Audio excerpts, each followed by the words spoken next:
Allah ini nurus samawat, cahaya langit bumi.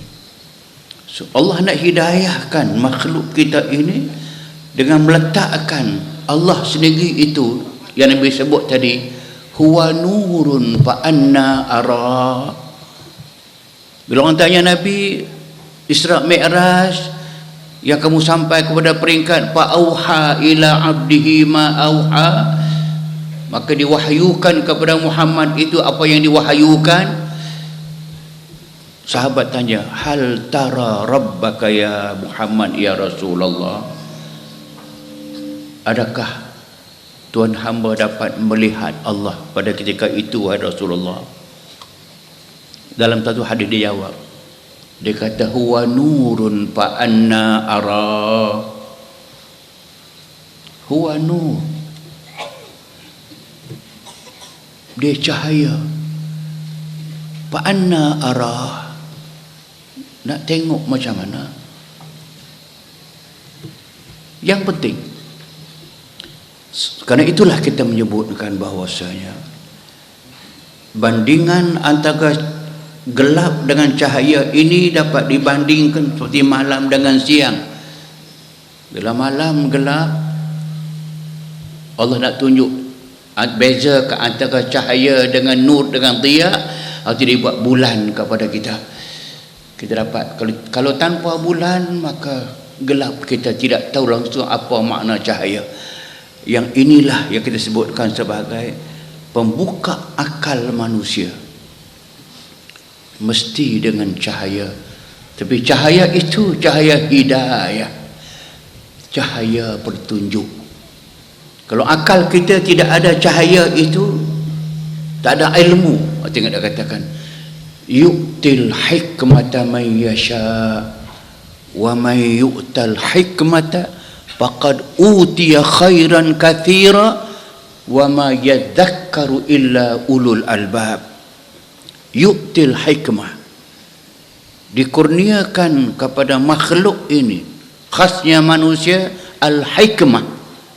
Hikmah apa dia? Ilmu, pengetahuan yang berguna kepada manusia. Wa ma yu'tal hikmah, sesiapa yang telah dianugerahkan kepadanya hikmah itu, ilmu itu, pengetahuan yang berguna itu, faqad utiya khairan katsira. Sesungguhnya kata Allah, dia telah mendapat kurnia yang paling banyak. Khairan katsira, yang dapat hikmah, ilmu yang berguna, ilmu yang memimpin, ilmu yang membuka mindanya, memberi cahaya kepada akalnya melihat kebenaran. Kalau tidak terbuka minda, tak terbuka akal, ada ilmu pun, berapa banyak orang yang ada ilmu tapi tidak ada cahaya.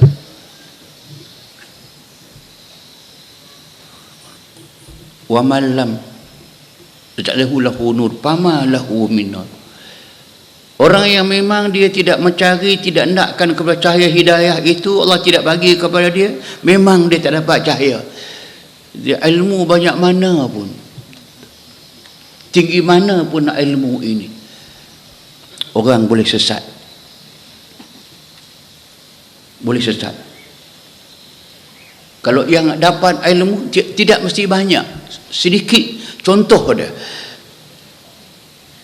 zaman turunnya wahyu Allah Subhanahu wa taala kepada para nabi dahulu, khasnya kepada Muhammad sallallahu alaihi wasallam, sahabat yang mendengar wahyu itu bukan mesti baca ke semua Quran. Dengar sepatah dua wahyu sahaja, tapi dia masuk cahaya, maka dia beriman. Tapi kalau yang tidak masuk cahaya itu kepada manusia, dia baca ilmu, baca Quran, habis sebuah Quran pun, orientalis, orang-orang masyarakat barat yang memang ada sikap musuh dengan Islam, mereka mengkaji Islam, membaca Quran, ada yang menghafal Quran. Profesor Syakh itu hampir hafal Quran. Winston itu dia mengumpulkan ke semua hadis-hadis, dia boleh buat buku nama dia indeks hadis-hadis. Sir Thomas Arnold menulis tentang ad-da'wah al-islamiyah, Islamic preaching. Tulis. Baca buku banyak. Tapi iman tidak sampai dekat dia. Tetap gelap, tetap memusuh Islam. Senok Hagrunji, seorang Belanda, Kristian, memeluk agama Islam.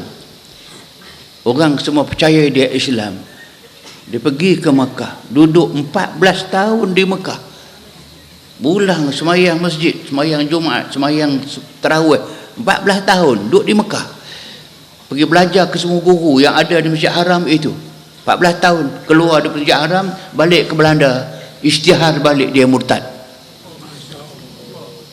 Dia membuat buku dan menulis buku yang cukup keras menentang Islam dan sebagainya. Senok Hagrunji. Artinya, fama lahu min nur, cahaya tidak masuk. Ini juga yang berlaku zaman Nabi. Ada sahabat yang boleh melihat, kita tidak pernah melihat Rasul. Orang yang pernah melihat Rasul, pernah bersalam dengan Rasul, pernah melihat PL peribadi, perangai yang paling baik ini, Islam, tapi munafik.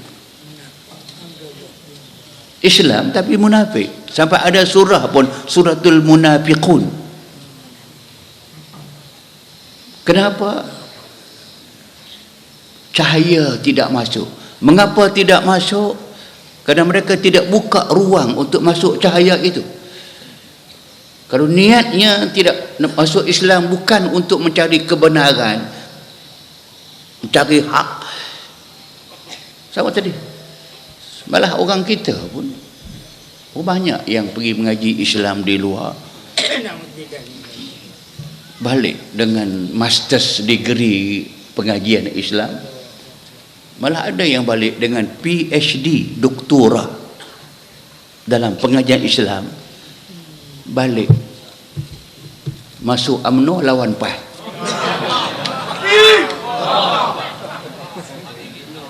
Ni apa penyakit ni? Apakah tidak faham antara yang sejelas ini? Jangan lupa pula pagi ini lepas subuh tadi, saya mungkin tuan-tuan puan-puan ada yang sempat tengok televisyen pagi ini. Berita tadi, berita PM kita mengisytiharkan pagi ini UMNO parti Islam yang sebenar. Opening kepala boy.